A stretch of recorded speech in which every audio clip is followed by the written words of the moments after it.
গ্রামে ছোট্ট মুরগি লাকি থাকত। লাকি সবসময় চেয়েছিল বড় হয়ে সবচেয়ে ভালো ডিম দিতে, কিন্তু সে বারবার ব্যর্থ হতো। একদিন বৃদ্ধ মুরগি লাকি কাছে এসে বলল, লাকি, শুধু চেষ্টা করলেই হবে না, মনোযোগ দাও এবং ধৈর্য ধরো। লাকি ঠিক সেই দিন থেকে শিখল ছোট ছোট লক্ষ্য পূরণ করতে।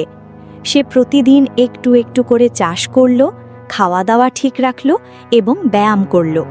কয়েক সপ্তাহ পরে লাকি এমন সুন্দর এবং বড় ডিম দিতে পারল যা দেখে সব গ্রামবাসী অবাক।